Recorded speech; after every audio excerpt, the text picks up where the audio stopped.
আমরা এক মাস রোজা রেখেছি আল্লাহর জন্য। তারপরে ঈদ, এই ঈদটা হলো আরবি শব্দ যার বাংলা মানে খুশি বা বারবার আসা, অর্থাৎ ঘটে একবার আসে বারবার, তেমন কোনো আনন্দের কাজকে বলা হয় ঈদ। ঘটেছে একবার, আসে বারবার, মনে পড়ে যতবার, খুশি হয় মন ততবার, একই আরবিতে বলা হয় ঈদ। ইসলাম ধর্মে ঈদের যে উৎসব আনন্দ এর অনেক আছে, তবে আমাদের কাছে সুপরিচিত দুটো ঈদ আমরা সবার কাছে পরিচিত, একটা ঈদ উল ফিতর, একটা ঈদ উল আজহা। তো ঈদ উল ফিতরের এক মাস রোজা রাখার পর যে দিনটা পুরস্কার পাওয়ার দিন, অর্থাৎ রোজা কমপ্লিট হলো, আল্লাহ ফেরেশতাদেরকে জিজ্ঞাসা করে, এ আমার ফেরেশতা, দুনিয়ায় মজুর যারা খাটে, খাটার পরে তারা কিসের আশা করে? আল্লাহ, তারা তাদের পারিশ্রমের আশা করে। আমার আল্লাহ বলে, এ ফেরেশতা, তোমরা সাক্ষী থাকো, কালকে ওদেরকে আমি রুকু সেজদার পর ঘোষণা দিয়ে দেবে, আমি ওদেরকে পারিশ্রম দিয়ে দিলাম। কি পারিশ্রম? ওদের যত গুনাহ আছে সব মাফ করে বেগুনা বানালাম। জোরে বলুন সুবহানাল্লাহ। শুধু গুনাহ মাফ করে বেগুনা করে না, যতটা গুনাহ ছিল ওই গুনাহকে তাবদীল করে আল্লাহ নেকিতে পরিণত করে দেয়। জোরে বলুন সুবহানাল্লাহ। এইরকম একটা খুশি আনন্দ নিয়ামত পাবার দিন হচ্ছে ঈদ উল ফিতরের দিন। বড় দুঃখ, আমরা সেই দিন দুই ভাবে পালন করছি। একদল মানুষ রসুলের সুন্নতের তরিকায় 100% না করতে পারলেও 90% চেষ্টা করছে, কিন্তু 1% রসুলের সুন্নতের বেখিলাফ করেনি। একদল মানুষ করছে মুসলমানদের মধ্যে। আবার একদল মুসলমান দুনিয়ার লোভ লালসায়, দুনিয়ার ধোকায়, চক্রান্তের শিকার হয়ে 100% তারা ঈদ পালন করছে রসুলকে কষ্ট দিয়ে, আল্লাহর বিরুদ্ধে গিয়ে, রসুল্লাহর দিনের বিরুদ্ধে গিয়ে, নবীর দিনকে হত্যা করে ঈদ পালন করছে। দুঃখ হয় ওই সকল যুবক, ওই সকল বোন, ওই সকল পরিবারদের উপরে যারা আমার নবীর রেখে যাওয়া সুন্দর একটা বিধান, যেদিন আমাদের জীবনের গুনাহ মাফ হয়ে যায়, যেদিন আমাদেরকে ফেরেশতা ঘোষণা দেয় এবং দয়ার নবী যেতেন একদিক দিয়ে, আসতেন আর এক দিক দিয়ে, কেননা যতটা এলাকা ঘোরা হয় ওই দিন প্রত্যেকটা গাছপালা মখলুকরা ওই বান্দার জন্য দোয়া ও ওয়েলকাম, স্বাগতম জানাই। জোরে বলুন সুবহানাল্লাহ। যে দেখো আল্লাহর প্রেমিক যাচ্ছে, দেখো আল্লাহর পুরস্কার প্রাপ্ত বান্দা যাচ্ছে, দেখো সে আল্লাহকে খুশি করেছে, আল্লাহ তার উপরে রাজি হয়ে গেছে। জোরে বলুন সুবহানাল্লাহ। কিন্তু আফসোস, আজ চাঁচুয়া এলাকার মানুষকে ধন্যবাদ জানাই, কমসে কম ওরা ঈদ উপলক্ষ করে রসুলের সুন্নতের বেখেলাফ কোনো কাজ করেনি, একটা কোরআনের মজলিস দিয়েছে। আজ দুনিয়া যেদিকেই তাকাবেন, পৃথিবীর এমন কোন দেশ নাই, এমন কোন রাজত্ব নাই, এমন কোন রাজার নেতৃত্ব নাই যেখানে কিনা আজান নাই, মসজিদ নাই। যেদিকেই তাকান, তামাম পৃথিবী জুড়ে যেখানেই তাকাবেন আজানের আওয়াজ পাবেন, কোরআনকে পেয়ে যাবেন, নামাজ পেয়ে যাবেন, রোজা পেয়ে যাবেন। এ আমার আব্বা জান, আম্মা জান, ভাই বোনেরা, দাড়ি টুপি মুসলমান পৃথিবীতে পেয়ে যাবেন। কিন্তু আজ থেকে 1500 বছর আগে ওই মক্কা জমি শুধু নয়, তামাম পৃথিবীর জমিনে সভ্যতা খিজরি মানুষ ভুলে গিয়েছিল। ইনসানিয়াত কি জিনিস মানুষ ভুলে গিয়েছিল, প্রভুকে মানুষ ভুলে গিয়েছিল। ঈসা নবী চলে যাবার পর একত্ববাদকে মানুষ ভুলে গিয়েছিল, মানুষের দাসত্ব করতে শুরু করেছিল। ওই সময় একদল ক্ষমতাশালী মানুষেরা দুনিয়ার মানুষের প্রভু তৈরি হয়ে গিয়েছিল। পৃথিবীর জমিনে অত্যাচারের সাম্রাজ্য তৈরি হয়েছিল। এই সাম্রাজ্যকে মিটিয়ে পৃথিবীর জমিনে শান্তি, সভ্যতা, একত্ববাদের বিশ্বাস, আজান, মসজিদ, নামাজ, রোজা, ঈদ এত সহজে হয়নি। আল্লাহ নবীর জিন্দেগিটা দেখলে পাওয়া যায় কতটা কষ্ট করার পর পৃথিবীর জমিনে এই নাই সত্যটা জেগেছে। আমার নবী পাকের জীবনী দেখলে পাওয়া যাবে। আমি বোঝাতে চাই, গুনাহ যদি হয়ে যায় মাফ আল্লাহ করে দেবে। নবীর দিনে যদি গাছের একটা পাতা তুমি ছিঁড়ে ফেলো, জেনে রেখে দিও তোমার নাজাতের চান্স নাই। বুঝছেন তো নাকি? মাইকের আওয়াজে দূরে কাছে যেখান থেকে শুনছেন, মা বাপ ভাই বোন, অন্যদিন পার্কে যাওয়া গুনাহ কবিরা, তওবা করলে মাফ আছে। ঈদ উপলক্ষ করে স্পেশাল, ঈদ উপলক্ষ করে স্পেশাল এটা। বাপ, আপনি ধর্মকে কালি লাগাচ্ছেন, ধর্মর গায়ে দাগ লেগিয়ে দিলেন। অন্যদিন পার্টি দিয়ে মদ খেয়েছে, হারাম, আমি বলছি হারাম, তওবা করলে মাপ আছে। ঈদ উপলক্ষ করে স্পেশাল পার্টি দিয়েছেন শরাবের, বাপ আপনার মাপ হবে বলে আমার সন্দেহ হচ্ছে। আপনি সুযোগ পাবেন বলে সন্দেহ হচ্ছে। আল্লাহ আপনাকে সুযোগ দেবে না, কেন আপনি হালাল আর হারামকে এক জায়গায় করেছেন, আল্লাহর সঙ্গে পাল্লা দিয়েছেন। আল্লাহ নবী মেহনত করে হারামকে হারামের জায়গায় সরিয়েছে, হালালকে হালালের জায়গায় পার্থক্য করে একটা ডিভাইড তৈরি করেছে। আপনি সেই ডিভাইডের দেয়ালকে ভেঙে দিয়ে এক করে দিয়েছেন হারাম হালালকে, যেটা আবু জেহেলের কাজ ছিল। হ্যাঁ আমার যুবক, তোমরা আমার বন্ধুর মতো, ভাইয়ের মতো, হালকা বয়স, ভুল করছো। রক্তের গরমে এমন কোনো কাজ করে ফেলো না।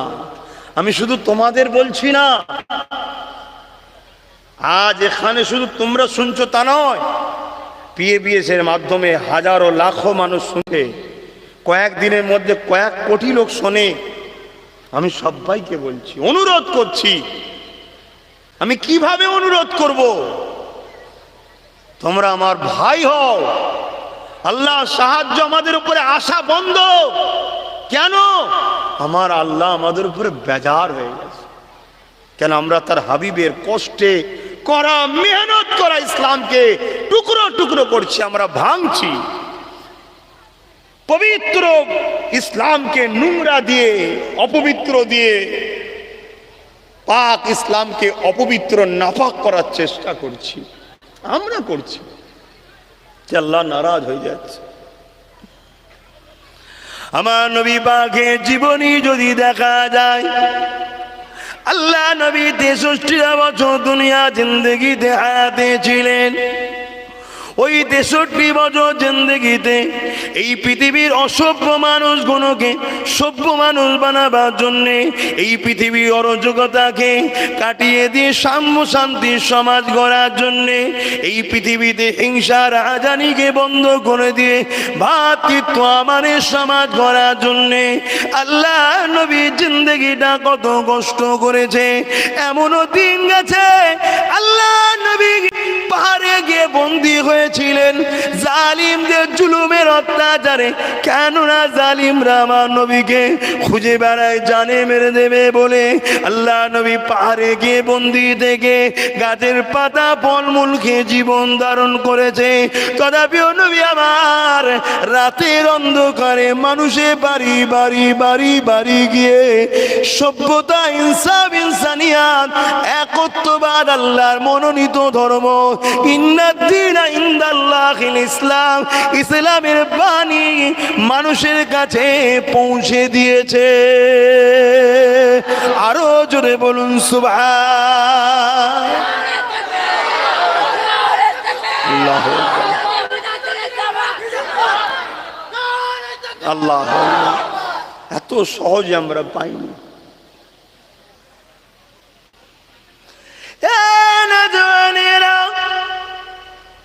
ইসলামের স্টাইলে রোজা করুন, ইসলামের স্টাইলে ইফতার করুন, ইসলামের স্টাইলে ঈদ করুন, অর্থাৎ আমার নবী পাক যেভাবে করেছে ওইভাবে করুন। আল্লাহ নবী সুন্দর করে নতুন কাপড় পরে নিয়ে গোসল করে এমন করে নবী আবার সেজে গুজে সুন্দর করে ঈদগায় দিয়ে যেতে, ফাঁকা জায়গায় চলে গিয়ে সাহাবারাও সেজে গুজে ওই জায়গাতে কাতার দিয়ে সে বসে যেতেন। আল্লাহ নবী নূর নবী ঈদে নামাজ পড়াতেন, খুতবা পড়তেন, সাহাবা হুজুররা শুনতে থাকতেন। খুতবা হয়ে যাবার পরে সমস্ত সাহাবা ভাইরা একে অপরে গলায় গলায় মিলা করে কুলোকুলি করতেন, একে অপরের খোঁজ খবর নিতেন, একে অপরের আত্মীয় কুটুমের কাছে যেতেন। একদিন আল্লাহ নবী এইভাবে যখন ঈদগাহ দিকে রওনা দিয়েছে, আল্লাহ নবী ঘরের সামনে যখনই বাইর হয়েছে, একটা গরিব চিরা ফাটা জামা কাপড় পরা ছোট্ট একটা বাচ্চা ছেলে দাঁড়িয়ে রয়েছে। আল্লাহ নবী তাকে জিজ্ঞাসা করেছে, বাবা ছেলে তুমি এখানে কেন দাঁড়িয়ে আছো? আজকে ঈদের দিন, খুশির দিন, জামা কাপড় পরে হাজারো ছেলেরা ঈদগাহতে যাচ্ছে, তুমি এখানে ধুলোবালি মেখে এইভাবে কেন দাঁড়িয়ে আছো? ওই ছেলেটা বলেছিল, আমি আমার দুঃখের কথা এতিম নবী ছাড়া অন্য কারো কাছে বলবো না, কারণ আমার আম্মা জান বলেছেন এতিম নবী ছাড়া তোমার দুঃখের কথা কাউকে বলবে না, কারণ এতিম নবী ছাড়া তোমার দুঃখের কষ্ট কেউ বুঝবে না। আল্লাহ নবী এমনি করে হ্যাট হয়ে গেলেন, ওই ছেলেটার কাছে মুখটা কাছাকাছি হয়ে গেল। বাবা ছেলে বলো, তোমাকে সামনে যিনি রয়েছে উনি অন্য কেউ নাই, উনি হলো সেই এতিম এসির তোমার নবী হযরতে মুহাম্মদ রাসূল। আল্লাহ নবীকে ওই বাচ্চাটা নিজের কষ্টের কথা শোনাচ্ছে যে হুজুর আমার আব্বা জান নাই, আমরা গরিব, সবাই নতুন নতুন জামা কাপড় পরেছে, আমি মায়ের কাছে আবদার করেছিলাম, মা বলেছিল বাবা দিবার সামর্থ্য নাই, যাও রসুল্লাহর কাছে দাও, দেনেওয়ালা মোহাম্মদ রসুল দিতে পারে। জোরে বলুন সুবহানাল্লাহ। আমার নবী দিতে পারে না? পারে না? জোরে বলুন। হ্যাঁ, এই দুটো রকম দেনেওয়ালা, একটা আল্লাহ দিওয়া, একটা রসুল দিওয়া। আল্লাহ যখন দেয় আল্লাহকে কেউ সহযোগিতা করেনি, রসুল যখন দেয় রসুলকে দিবার পাওয়ারটা আল্লাহ দিয়েছে। জোরে বলুন সুবহানাল্লাহ। এই জায়গাটাই ঠিক রাখবেন। বেশাক রসুল দেনেওয়ালা, কিন্তু রসুলকে দেওয়ার ক্ষমতা কে দিয়েছে? আল্লাহ। আর আল্লাহও দেনেওয়ালা, আল্লাহকে ক্ষমতা কেউ দিয়েছে নাকি? না। তাহলে পার্থক্য আছে না? নয়? হ্যাঁ, পার্থক্য হয়ে গেল। কিন্তু আমরা এই সব কথা শুনে অনেকে ঘাবড়ে যায়, নাউজুবিল্লাহ নাউজুবিল্লাহ, ঈমান মনে চলে গেল। আরে আছে, কোথায় যাবে? থাকলে তো যাই। পকেট খালি, বলছে আমার পকেট মার হয়ে গেল। আরে পকেটে তো কিছু ছিল না, তো মার কি করে হবে? রাসূলকে চেনেন, নবীকে বোঝেন, নবীকে আল্লাহ এত মাকাম দিয়েছে। এক মহিলা, আপনারা সবাই জানেন, কেন ভুলে যান জানি না, রাসূলকে এসছেন, হুজুর আপনি নাকি ওয়াজ করেছেন বুড়ো বুড়িরা জান্নাত যাবে না? আল্লাহ নবী বলেছেন, হ্যাঁ মা আমি ওয়াজ করেছি। মহিলা হাউ মাউ করে কাঁদছে, হুজুর কি সর্বনাশ, কেন আমি যুবতী বয়সে মারা গেলাম না, কেন আমি বুড়ি হলাম, আমি তো তাহলে জান্নাত যাব না? আল্লাহ নবী বললেন, না মা, তুমি জান্নাতে যাবে। তুমি বলুন বলুন, জান্নাতে যাবে।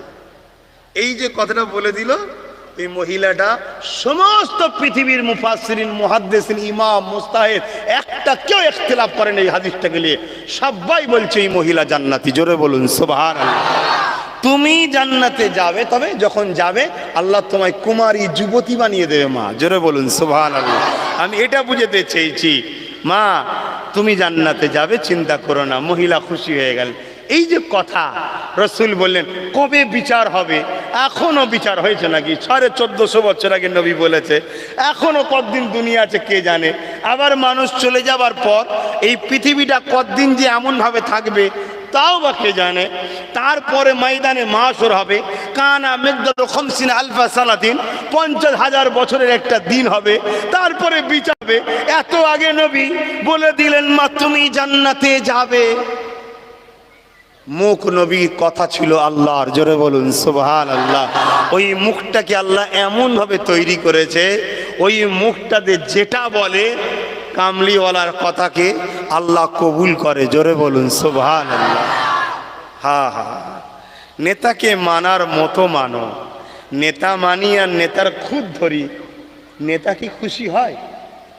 বলুন না, আপনি ইমাম সাহেব, আপনি মৌলানা সাহেব, আমি হুজুর সাহেব, উনি শায়েখ সাহেব, উনি আমির সাহেব, বিভিন্ন ভাষায় ডাকা হয়। সব কিছুর মূল একটা, ইসলামের রাস্তা যারা দেখায়। কথা বুঝে আসছে? যদি আপনি যাকে শিক্ষক, আপনার ছাত্র যদি আপনার খুঁত ধরে, আপনার কি ভালো লাগবে?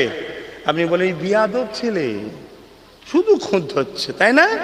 তাহলে আমার রসুলকে আমরা মানি বলি, অথচ খুঁত ধরছি। দুনিয়ায় এত কিছু হচ্ছে, কোনো জিনিসের খুঁত নাই। ভেজালে দুনিয়া ভরে গেল, গ্যাসের জ্বালায় মানুষ মরে গেল। ওই গ্যাস কথা বলছি না যেটা 1200 টাকা হয়ে গেছে, ওটার কথা বলছি না। ওটা বললে তো আবার সাহেব খেপে যাবে, খবর পেয়ে গেলে। বুঝতে পারছেন না? ও সাহেব খেপে যাবে, কোথায় নিয়ে যাবে, কি করে দেবে, ওই বোঝাই যাবে, ধরে ধরে মেরে দিচ্ছে যাকে তাকে। বুঝতে পারছেন না? ও গ্যাসের কথা বলছি না, পেটের গ্যাস।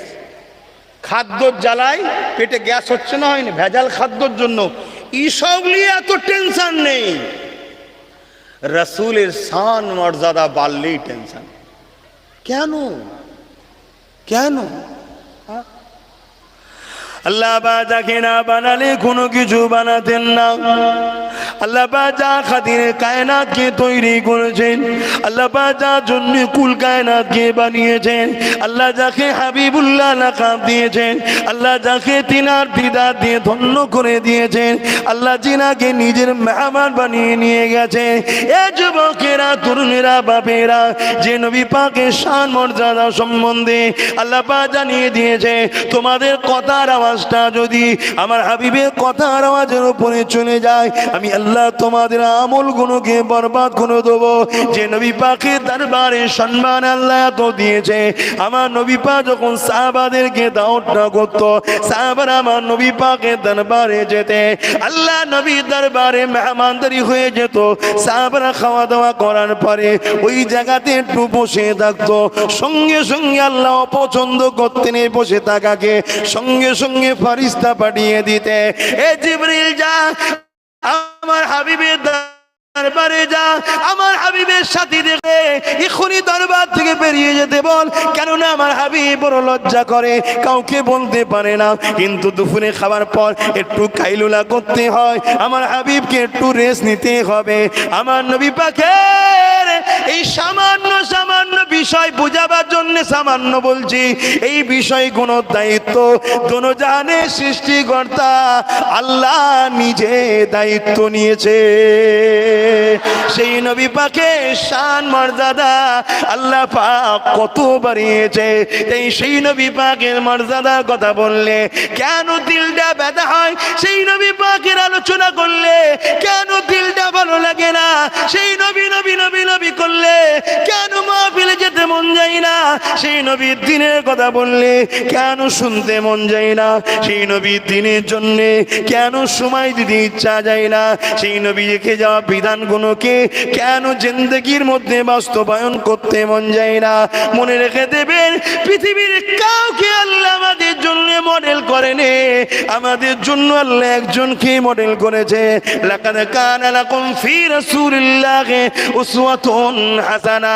এই বিশ্বে মানুষ শুনে রেখে, আমি তোদের রব সৃষ্টিকর্তা বলি, আমি আল্লাহ তোদের জন্য একটা উসওয়াতুন মানে হচ্ছে মডেল পাঠিয়েছি। ওই মডেলটা অন্য কেউ নয়, ওই মডেলটা হলো আমিন আল্লাহ আব্দুল্লাহ দুলাল। এই যা কিছু জিন্দগিতে করবে আমার নবীকে মডেল হিসাবে ফলো করো, নামাজ পড়বে নবীকে দেখো, রোজা রাখবে নবীকে দেখো, ঈদ বানাবে নবীকে দেখো, দান খায়রাত করবে নবীকে দেখো, যাকাত দেবে নবীর থেকে শেখো, কন্যার বিয়ে দেবে নবীকে দেখো। এ দুনিয়ার মানুষ হজ করবে, আজ তো হজে গিয়ে সেলফি তোলার জ্বালাতে মানুষ তো পেরেশান হয়ে যাচ্ছে। না বন্ধু, হাজি নামটা জড়াবার জন্য যে লাভ নাই, আল্লাহকে খুশি করার জন্য যান। যতদিন থাকবেন মক্কা মদিনার জমিনে নিজেকে একটা মুজরিম আসামি গোলাম মনে করে রাখবেন, তাহলে জেনে রাখবেন তুমি একটা কবুল হজ পাবে। আর কবুল হজ মানে মায়ের পেট থেকে বেরোলে যেরকম কোনো গুনাহ থাকে না, ওই রকম বেগুনা তুমি হয়ে যাবে। আরো জোরে বলুন সুবহান।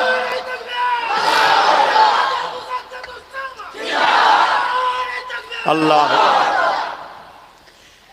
আজকের দিনে হজ মানে 4 লক্ষের উপরে, এত টাকা খরচ করে সব পানিতে ফেলে দিল। মডার্ন হয়েছে, মডার্ন। পৃথিবীর বুকে একটাই ধর্ম আমি মনে করি, আমার ধর্ম সব থেকে সর্বকালে সর্বশ্রেষ্ঠ মডার্ন ধর্মর নাম হল ইসলাম। জোরে বলুন সুবহানাল্লাহ। সর্বসময় সমস্ত সমস্যার সমাধান দরজা খুলে সবাইকে দিতে লেগেছে, তার নাম হলো ইসলাম। জোরে বলুন সুবহানাল্লাহ। সেই ঘরের ছেলে নিজের ধর্ম ছেড়ে দিয়ে এদিকে ছুটছে, ওদিকে ছুটছে, সেদিকে ছুটছে। আমার ছেলেটা কোথায় গেল? চলে গেছে?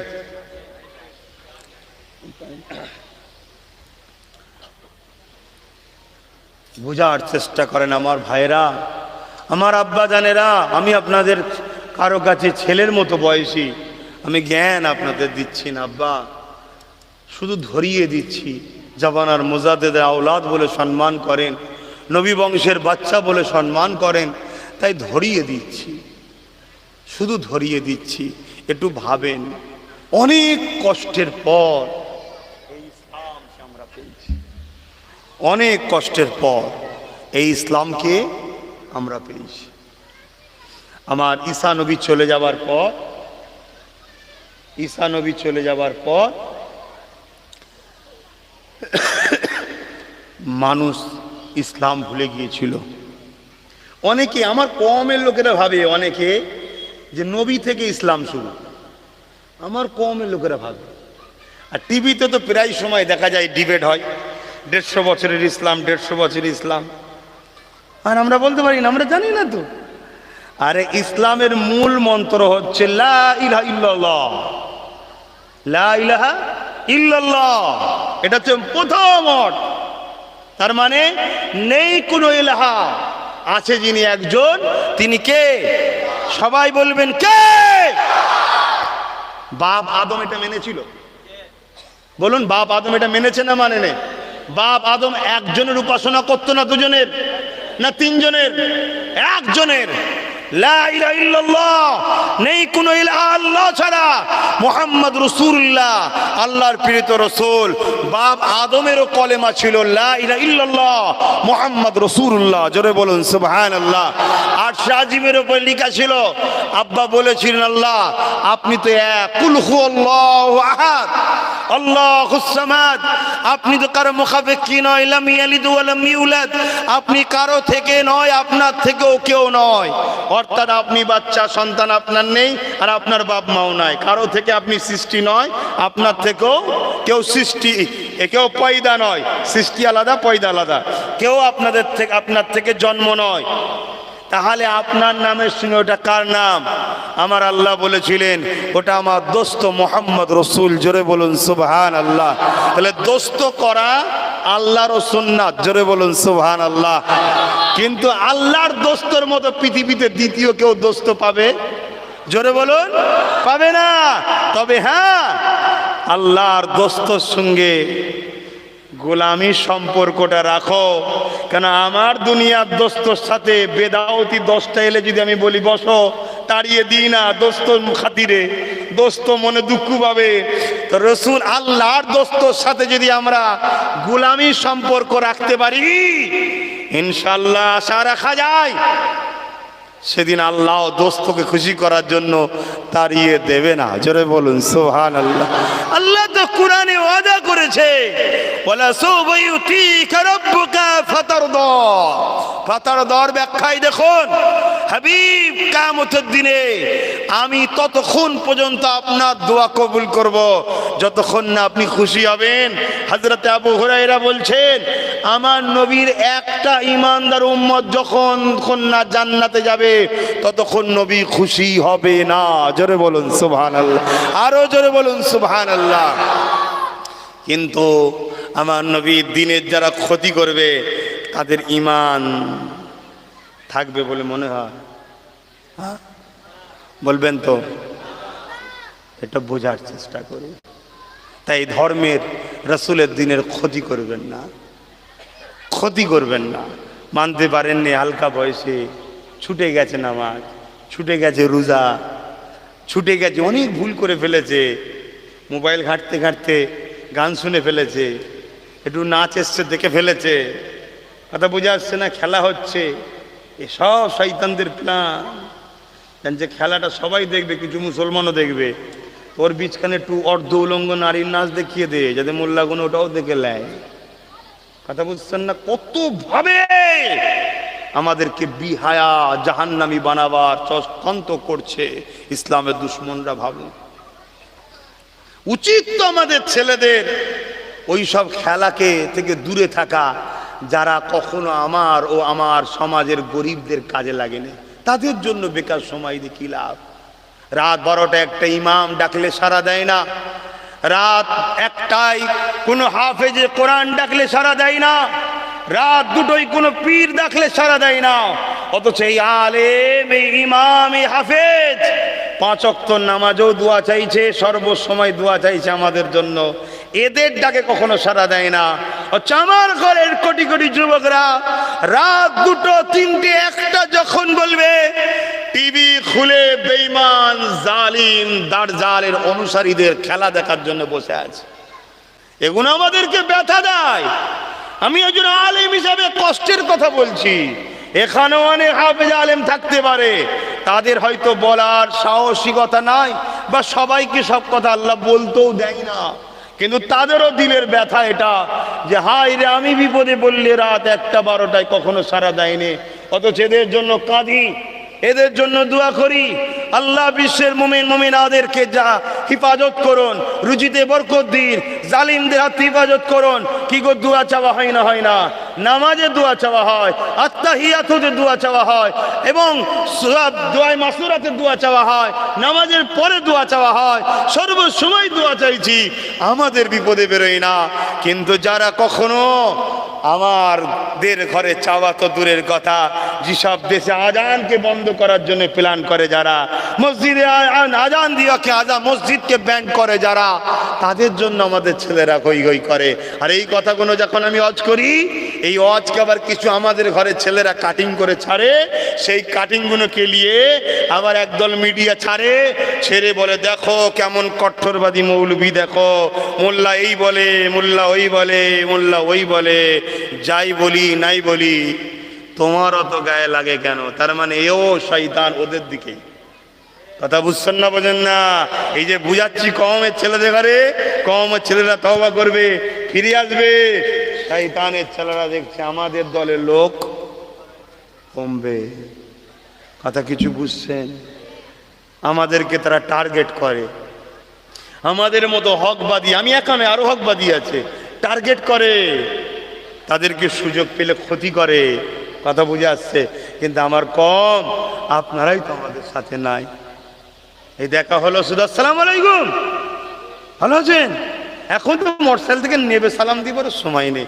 কেউ কেউ তো মোটরসাইকেল আমার দলে যে আমি ওপরে উঠে চলে যাই, ওদিকে আবার যাচ্ছি। আহা আহা, আদবে আউলিয়া তৈরি হয়, বিয়াদবে আবু জেহেল তৈরি হয়। আদব করতে শিখুন। আমি পীরের ছেলে বলে বলছি না, প্রত্যেকটা কোরআনের জ্ঞান যাদের মধ্যে আছে, ছোট হোক আর বেশি হোক, আলেম, হাফেজ, ইমামকে আদব করুন।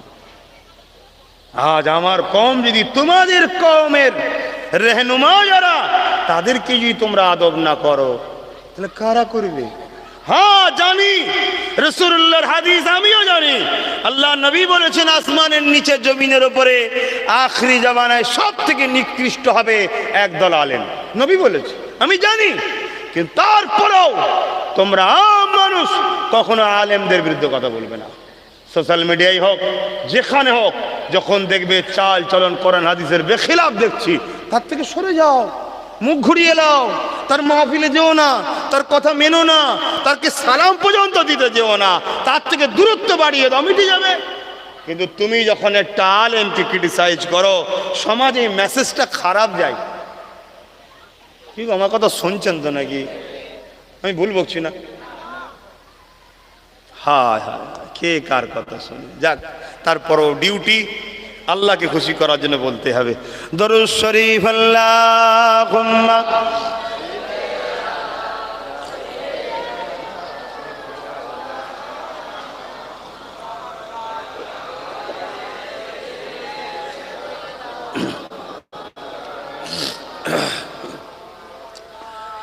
রাতের আধারে যারা সেজদাতে রয়, দু চোখের রসতে নদী যেন বয়।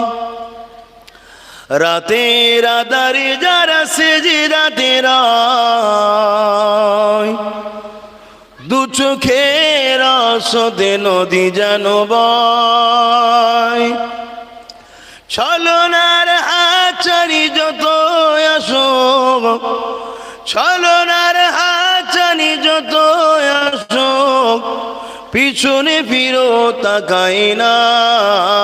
যাদের হৃদয়ে আছে আল্লাহর ভয়, তারা কভু নবী ভুলে যায় না। যাদের হৃদয়ে আছে আল্লাহর ভয়, তারা কভু নবী ভুলে যায় না। আল্লাহর প্রেম ছাড়া এই দুনিয়ায় কারো কাছে কোনো কিছু চাই না। আল্লাহুম্মা সাল্লি আলা।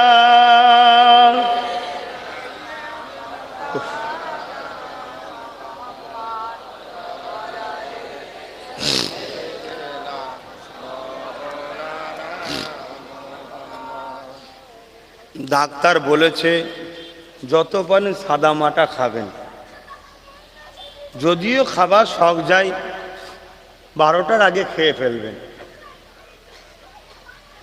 কথা বুঝছেন না? আর আশপাশে জলসাগুনো হলি বিরিয়ানির খুশবু যেন আমার ঘর পর্যন্ত চলে যায়। এদের ঘরেও বলেছিলাম বিরিয়ানি ফাটা খেয়ে দিয়ে এসেছি, আর পানির পিপাসা লেগে গেছে।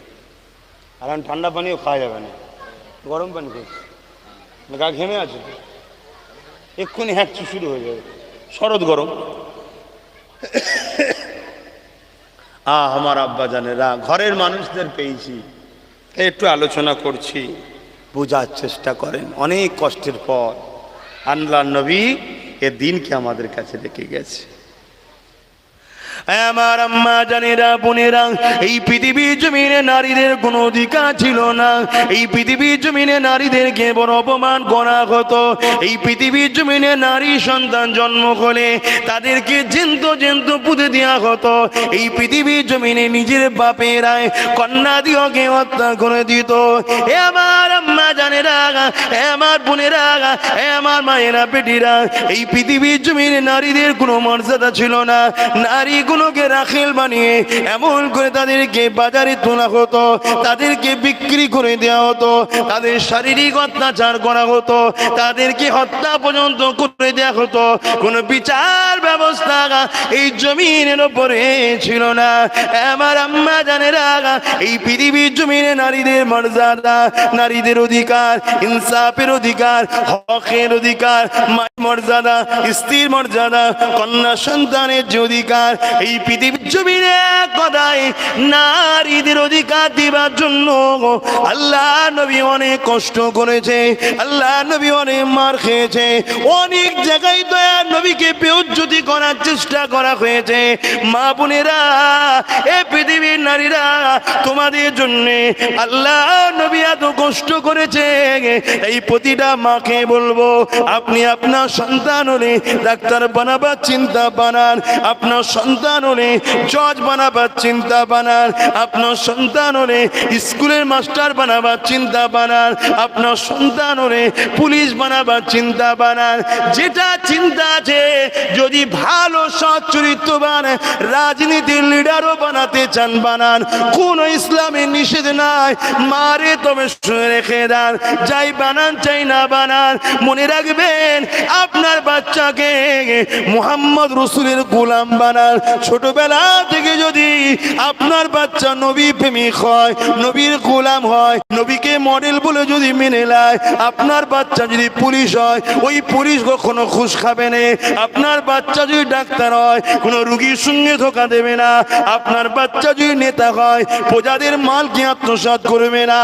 যাই হোক না কেন, আপনার বাচ্চা যদি মুহাম্মাদের গোলাম হয়, ওই বাচ্চার কাছে শুধু আপনি নিরাপত্তা নয়, এই দুনিয়ায় বাচ্চার কাছে নিরাপদ থাকবে। আরো জোরে বলুন সুবহান। তাহলে আলেম হাফেজ ইমামদের কাছে কি সমাজ নিরাপদ নয়? বলুন বলুন, কেন? এটা তো নবীর ওয়ারিস। আবার বলবো, আলেমদের মধ্যে দুটো দিক আছে, একটা হলো ওয়ারাসাতুল আম্বিয়া, আর একটা হলো শয়তানের ওয়ারিস। অর্থাৎ এলেম শিখেছে, আল্লাহ তাকে এলেম দিয়েছে, কিন্তু আল্লাহ ভুলে গিয়ে দুনিয়ার লোভ লালসায় সে দুনিয়ায় দাড়ির সঙ্গে মিশে অন্যায় দেখে, চোখে পট্টি দিয়ে বসে থাকে, কেন আমারটা পেয়ে গেলেন চলে যাব। আবার একদল আলেম আছে, ভাঙা খুঁটি বাড়ি, ঈদের সময় স্ত্রীকে কাপড় দিতে পারে না, বাচ্চাদের দায় নিজেরও হয় না, কিন্তু মেম্বারে খুতবা দিতে উঠে সুদের বিরুদ্ধে বলে, ঘুষের বিরুদ্ধে বলে, জেনার বিরুদ্ধে বলে, ব্যভিচারীর বিরুদ্ধে বলে। এক কথায় কুনতুম খায়রা উম্মাতিন উখরিজাত লিন-নাস তা'মুরুনা বিল মা'রুফ ওয়া তানহাউনা আনিল মুনকার। ন্যায়ের পক্ষে বলে, অন্যায়ের বিরুদ্ধে বলে। এতে আমার ইমামতি থাকবে কি যাবে ভাবে না। মেম্বার শরীফে উঠে, জলসান মেম্বারে হোক আর মসজিদের মেম্বারে, হকের পক্ষে বলে, অন্যায়ের বিরুদ্ধে বলে। কে ফাটবে কে চটবে সে ভাবে না। এ হলো রসুলের পক্ষে। এদেরকে আল্লাহ এত সম্মান দিয়েছে, কিয়ামতের কঠিন গরম দিনে, কঠিন মুসিবতের দিনে আল্লাহ এদেরকে ডেকে বলবে, হ্যাঁ আলেমরা, তোমরা এখানে কেন? যাও জান্নাতে যাও, তোমাদেরকে আমি জান্নাতি করে দিলাম। জোরে বলুন সুবহানাল্লাহ।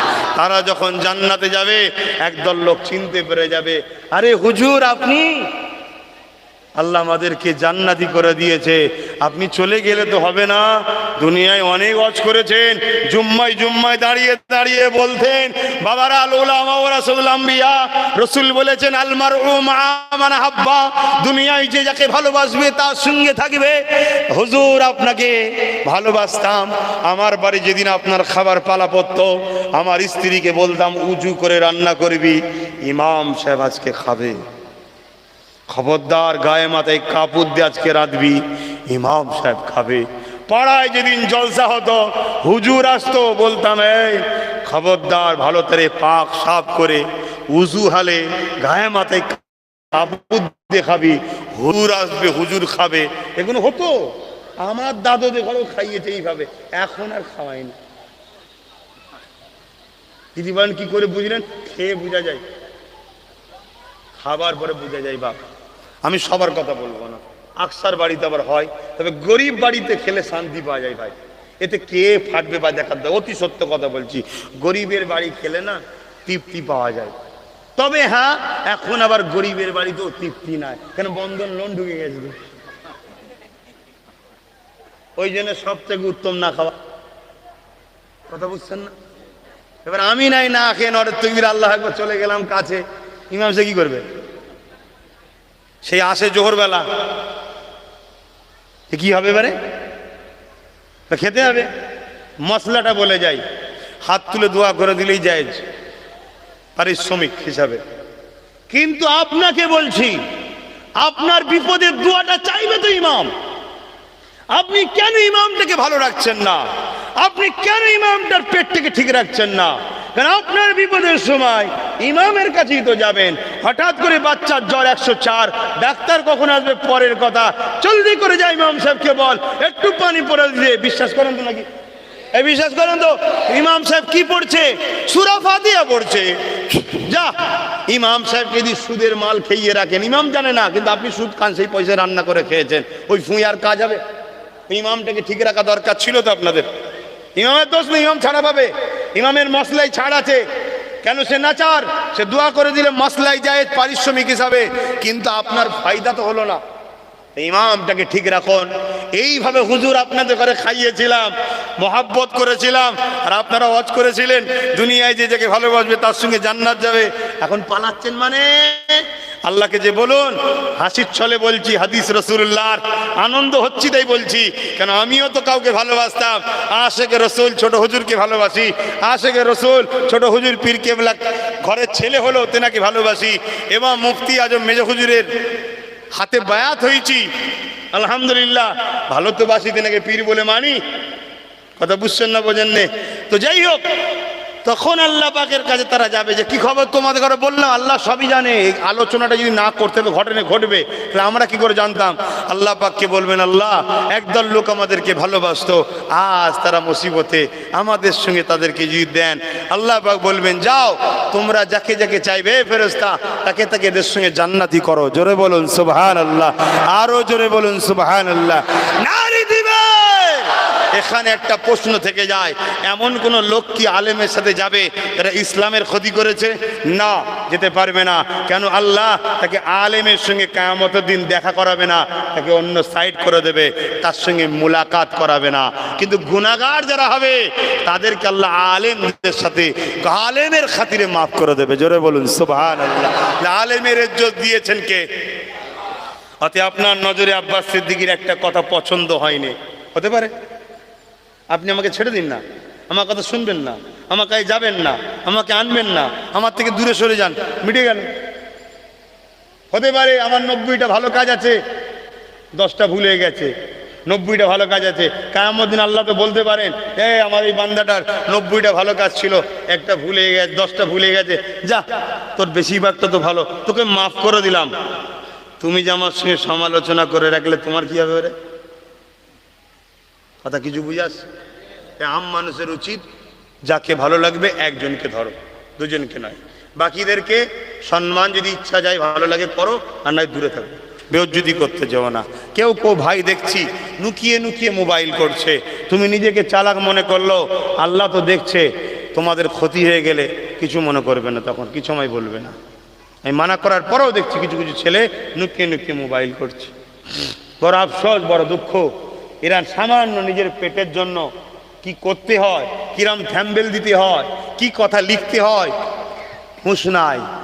এমন এমন থ্যাম্বেল দিচ্ছে, এমন এমন কথা লিখছে যে কথাতে মানুষ অ্যাট্রাকশন হয়ে দেখে, কিন্তু তার মধ্যে সেই কথাও নাই, সেরকম কোনো বিষয়ও নাই।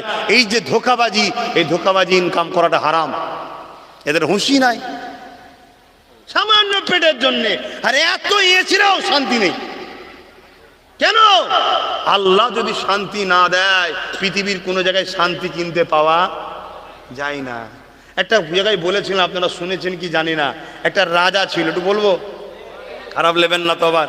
এগুলো বোঝাবার জন্য বলতে হয়, এগুলো কোরআন হাদিসের কথা নয়, জানি নবীর মেম্বার, কিন্তু এই কথার মধ্যে আম সমাজকে বোঝাবার একটা জ্ঞান আছে, সেই জন্যে কিছু কথা বোঝাতে হয়, কিন্তু কোরআন হাদিস বিরোধী কথাও নয়। আমি স্বীকার করে নিচ্ছি, যদি আপনারা বলেন একটু বলবো। অনেকে তো আবার বলে হুজুরের ভাঁড়ে শেষ হয়ে গেছে। তা ঠিক আছে বাবা, তোরইটা ঠিক, তুই যে হুজুরের ভাঁড়ে আছে তোর মনে হয় সেখানে থাক না, সমালোচনা করে তোর কি লাভ হবে? তোর কিছু লাভ হবে? আমি না তোকে চিনি, না তোর সাথে আমার কিছু দুশ্মনী আছে বলে। কিন্তু ওই কমেন্টটা যদি একটা অন্য ধর্মের মানুষ দেখে, কি বলবে?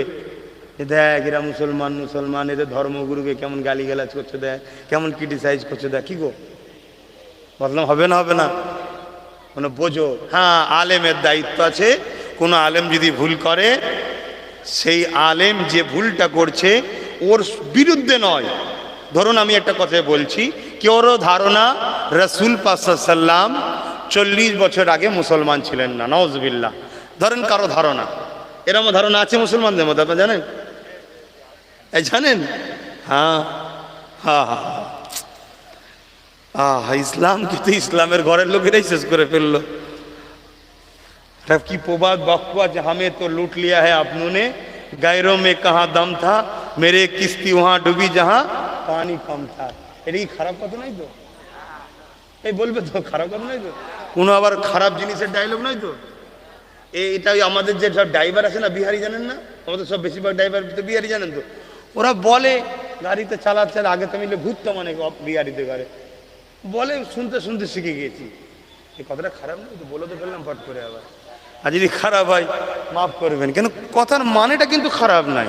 আমাকে লুটেছে আমার আপনজনরা, মানে অপরের কোথায় ক্ষমতা ছিল, আমার কিস্তি মানে নৌকো ওখানে ডুবেছে যেখানে পানি কম ছিল। কথার মধ্যে খারাপ কিছু নেই, কিন্তু এটা কিসের ডায়লগ আবার কে জানে। শেষকালে বলে হুজুর দেখেছো, দেখেছিস এটা হুজুরে, এই তাহলে না বাপ ভুল বুঝবেন না, আল্লাহকে সাক্ষী রেখে বলছি, এটা সোহবতে বসা গাড়ি যারা চালায় দেখবেন, যারা বিহারি উর্দু ভাষী হয় বা বিহারের মানুষ হয়, বিহারের বেশি দেয়, তারা এসব শেরগুলো একটু বলে। আরও ভালো ভালো শের আছে, ইসলামিক শের আছে, আরও আছে। কথা বুঝে আসছে, আমি আরও জানি, বেশি বলতে যাবো নি, বা কুতাকারের কি বলতে কি বলে ফেলবো, বিপদের শেষ থাকবে না। তো যাক, আমি যে কথা এখন বলছি সেটা হচ্ছে এটাই, একটা রাজা, ভাই রাজা বুঝতে পারছেন তো, তার কোনো অভাব আছে? তার কথাই শেষ কথা। তার পাড়া প্রতিবেশী দেশে যা জমি আছে সব তার। ভাই ধৈর্য হারা হচ্ছেন নাকি? ধৈর্য হারা হলে অন্য উলামা কেন দেবো না? ধৈর্য থাকা ভালো, ইন্টারেস্ট কমে গেলে অসুবিধা আছে। থাকতে থাকতে ঘুমটা ফেলে দাও, থাকতে থাকতে ঘুমটা ফেলে দাও, আর না হয় ধৈর্য হারা হয়ে যাবে, দেখবেন। কথা বুঝছেন না? তবে হ্যাঁ, এটা বুঝি, যেটা আল্লাহর জন্য করা হয় এটা কোনোদিন পুরাতন হয় না। জোরে বলুন সুবহানাল্লাহ। তাই কোরআন যত পড়ি তত মজা লাগে, নবীর রওজায় যত যাই তত যেতে ভালো লাগে। জোরে বলুন সুবহানাল্লাহ। কাবাকে যত ঘুরি তত ভালো লাগে, কাবাকে জড়িয়ে ধরে যত চুমা দিই তত মন যায় আরো দিই। কেন? এটা আল্লাহর জন্য হয়, ঠিক না? সেজদা যেটা আল্লাহর জন্য হয়, ওই সেজদায় মজা পাওয়া যায়। কিছু বলেন সব সেজদাই তো আল্লাহর জন্য হয় না ভাই, কিছু সেজদা ডিউটির জন্য হয়, ফাটাফাট দিতে মন যায়। কি ডিউটি পড়তে হবে, না পড়লে হয় নামাজ, আল্লাহু আকবার, এটা আলাদা। আর যে সেজদায় যাওয়ার পরে মনে পড়ে যে আমার মালিকের কদমে এখন আমি পা দিয়ে মাথা দিয়ে রেখেছি, আমার মালিকের কুদরতি কদমে, ওই সেজদাটা দেখবেন তুলতে মন যায় না, আরো কিছুক্ষণ থাকি, আরো কিছুক্ষণ থাকি। ওই সেজদার মজা আলাদা মজা। জোরে বলুন সুবহানাল্লাহ। জানি না আপনাদের লাইফে হয় কি না, কেন আপনারা সব আল্লাহ করে আল্লাহ বলি, আমি গুনাহগার মানুষ, তো আমার লাইফে কখনো কখনো হয়, কখনো কখনো হয়, কখনো কখনো সেজদা তাড়াতাড়ি হয়ে যায়। কথা বুঝে আসছে? তাড়াতাড়ি হয়ে যায়, শয়তানি ধোঁকা, দুনিয়াদারি খেয়াল, দুনিয়াদারি কাজে ব্যস্ত, এখানে যেতে হবে ওখানে যেতে হবে। আবার কখনো কখনো হয় যে সেজদায় অনেক তৃপ্তি পাওয়া যায়, চোখের কোণাতে পানি এসে যায়, যেন মনে হয় মালিককে জড়িয়ে ধরেছি পাটা, দিলটা ঠিক এরকমই মনে হয়, আর মাথা তুলব না, যেন মনে হয় এই সময়টাই মরণটা হলে কতটা না ভালো হয়। কিয়ামতের দিন যদি জিজ্ঞেস করে কি করেছিস, কিছুই নয়, তোমার কদমে মাথা রেখে মারা গেছে, এটাই করেছি। জোরে বলুন সুবহানাল্লাহ। এটা তো একজন আশা, একজন দাস মালিকের কাছে আশা, মালিক যদি বলে তোকে দেবো না, কিছু করার আছে, আর মালিক যদি বলে দেবো, কারো কিছু করার আছে? সব তিনার উপরে। আহা, তেনাকে ভালোবাসে। দুনিয়া জমিনে প্রতিটা কদম ফেলার সময় ভাবতে থাকবেন এই কদমে আল্লাহ খুশি না বেজান, এই কাজে আল্লাহ খুশি না বেজান। এ নওজোয়ান কোথায় যাচ্ছ? না আমি চাঁদ রাত উপলক্ষ করে ফাংশন হচ্ছে ওখানে যাচ্ছি। এ যুবক তুমি বলো তোমার এই যাওয়াতে আল্লাহ খুশি না বেজান? তোমার হৃদয়কে কি জিজ্ঞাসা করেছো? তোমার আল্লাহ নবী কি চাঁদ রাত উপলক্ষ করে এই খান ফাংশন কি দিত? তোমার নবী কি চাঁদ রাত উপলক্ষ করে এই নাচ গানের কি পার্টি দিয়েছে? না দেয় না। তাহলে তুমি যখন স্বীকার করে নিয়েছো তাহলে তুমি কোন ইসলামকে মানছো? তোমার নবীর ইসলামে যখন চাঁদ রাত উপলক্ষ করে কোনো গান ফাংশন নেই যখন, কেন তুমি করতে যাচ্ছ? তুমি কেন ওই দিকে যাচ্ছ? তবে যুবক শুনে রাখো না, যখন তুমি ওই দিকে রওনা দেবে তুমি প্রতিটা কদম ফেলতে থাকবে। তোমার আমার আল্লাহ তোমাকে আমাকে ডাকতে থাকে, ওরে আমার বান্দা বান্দি রে আয় ফিরে আয়, ওই দিকে যাস না রে বান্দা বান্দি রেগে। ওইটা হলো শয়তানের রাস্তা, ওখান থেকে গেলে আমার থেকে দূরে সরে যাবার রাস্তা, ওটা আযাবের রাস্তা, ওটা আমার রহমত থেকে দূরে যাবার রাস্তা। ওরে আমার বান্দা বান্দি রে আয় ফিরে আয়, ফিরে আয়, ওই দিকে তোরা যাস না। আল্লাহ পাকের এই ডাক দেখে বারবার ফেরেশতারা বলতে লাগে, ও রাব্বি আল্লাহ পাক, কেন ওদেরকে আপনি বারবার বারবার করে ডাকেন? ওরা তো আপনার ডাকি সাড়া দেয় না। আমরা তো রয়েছি আপনার দাসত্ব করার জন্যে। আমার আল্লাহ পাক বলে, ওরে আমার ফেরেশতারে আমি কারো মুখাপেক্ষী নয়, তোরা দাসত্ব করলি কি না করলি কি, আমার বান্দা দাসত্ব করলি কি না করলি কি, কিন্তু আমার নিজাম আমার আইন কারণ কখনো চেঞ্জ হবে না। আমার বান্দা যেদিকে যাচ্ছে ওই দিকটা হলো আযাবের দিক। আমি আমার বান্দাকে বড় ভালোবাসি, আমার বান্দিকে বড় ভালোবাসি, তাই তাকে বারবার বারবার ডাকি। কেন ধোকায় পড়ে গেলি? কেন গানে চলে গেলি? কেন ফাংশনে চলে গেলি? কেন নাচে চলে গেলি? কেন অর্ধ উলঙ্গা নারী চেহারা দেখতে চলে গেলি? ওরে আমার বান্দারে, আমি আল্লাহ যদি তোকে কানা করতাম তাহলে তুই ভেবে দেখ, তুই দুনিয়ার কোন স্বাদ পেদি না, মা বাপকে দেখতে পেদি না, স্ত্রী বাচ্চা কাউকে দেখতে পেদি না। আমি আল্লাহ তোকে সব দিলাম, আমার দিয়া নিয়ামত নিয়ে আমার বিরোধী করিস না রে বান্দা। এইভাবে ডাকতে থাকে। আমি আপনি হয়তো সারা দিলাম না, ওই গানে চলে গেলাম। আমার আল্লাহ পাক বড় মনটা কুদরতি অন্তরটা এ যুবক তোমার আমার দিকে তাকিয়ে রয়ে যায়, কুদরতি নজরে তাকিয়ে রয়ে যায়। তুমি আমি পাপের মধ্যে লিপ্ত হয়ে গেলাম। আল্লাহ তখনও ডাকতে লাগে, ফিরে আয়, এখনো সময় আছে ফিরে আয়, এখনো সময় আছে ফিরে আয়। কি হলো? হ্যাঁ,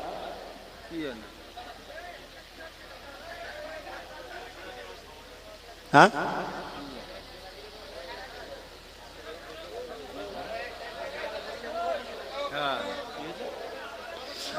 তোমরা কি মা বোনগুলোকে দিন ধর্ম থেকে বার করে দেবে নাকি? তাদেরও তো দরকার শরিয়াত জানা, তাদেরও তো দিন গুলো দেয় না, তারা তো পর্দার আড়ালে আছে আলাদা।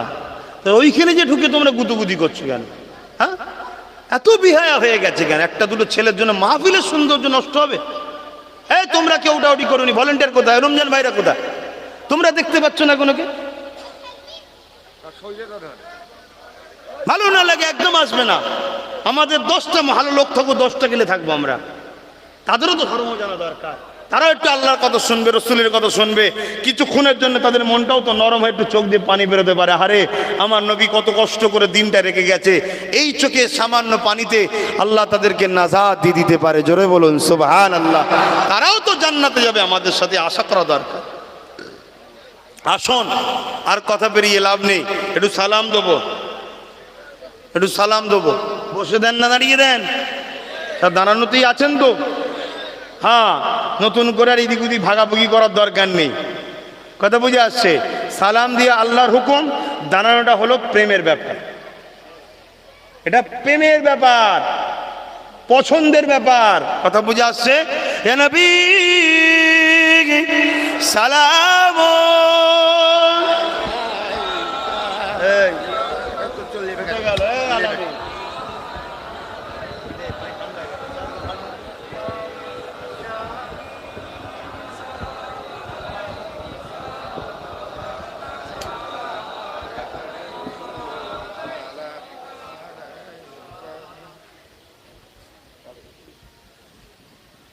তুলে নিলি সবচেয়ে ভালো ছিল।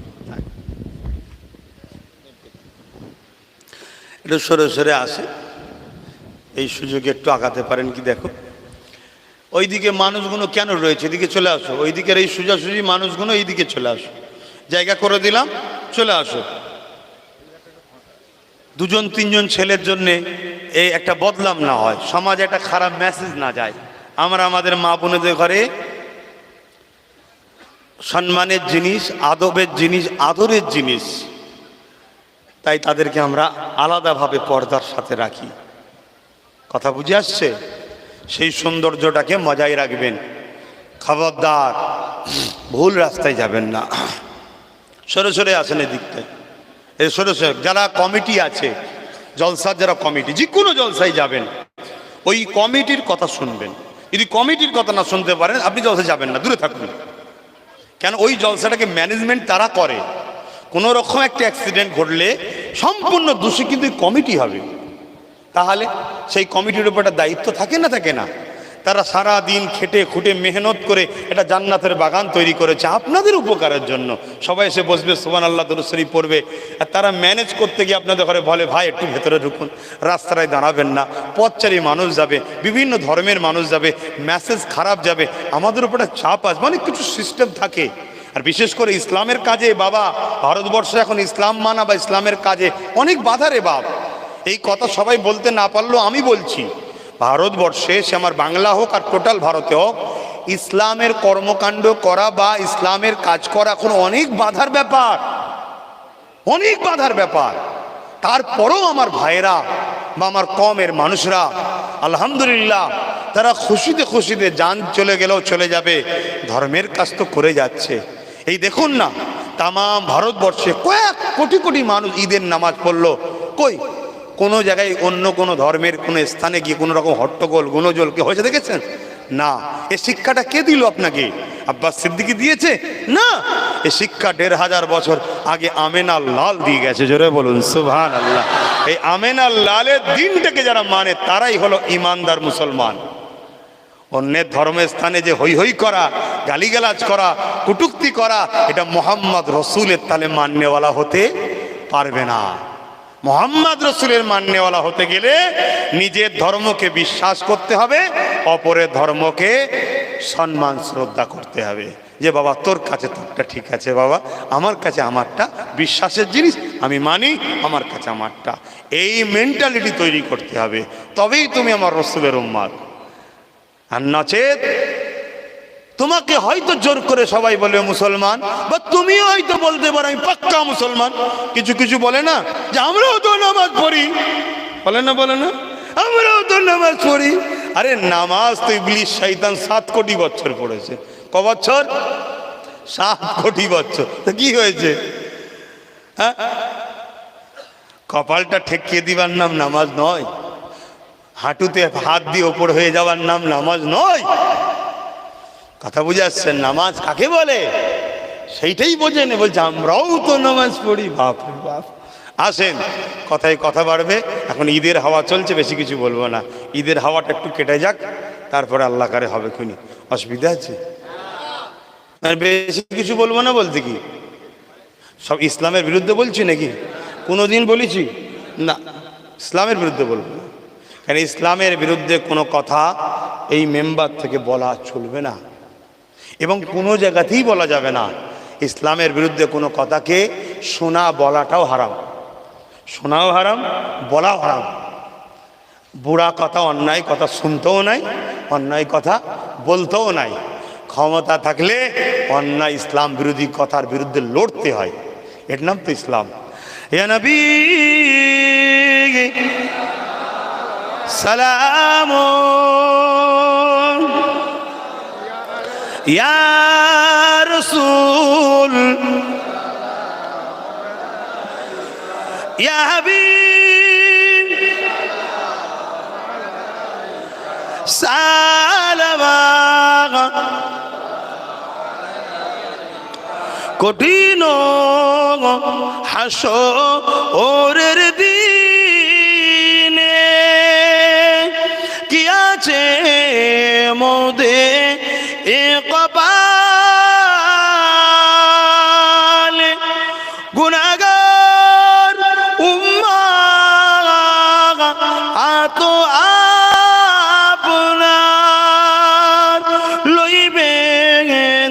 সঙ্গে এ মাশরে নবী সালাম ইয়া রাসূল ইয়া হাবিব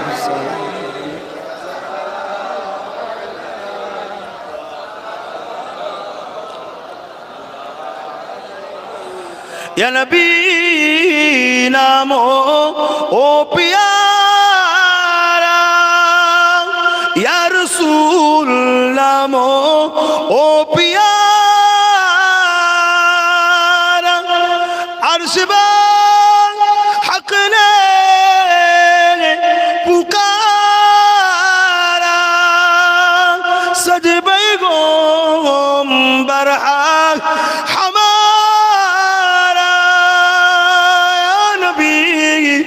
سلام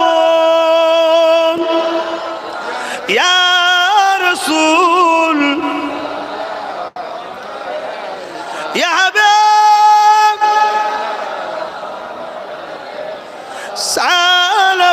صلوات الله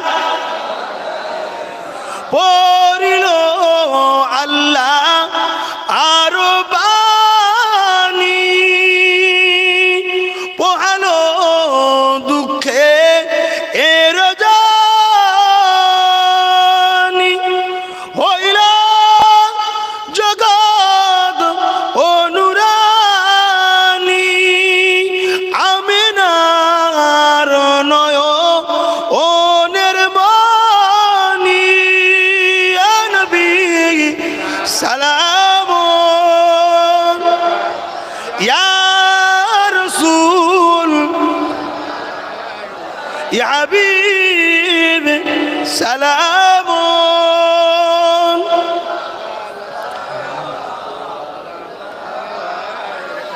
সকলে একটু গায়ে গায়ে বসবেন দরুদ আলাগাল উলা বিকামালিহি ওয়াসাবাত তুজা বিজামালিহি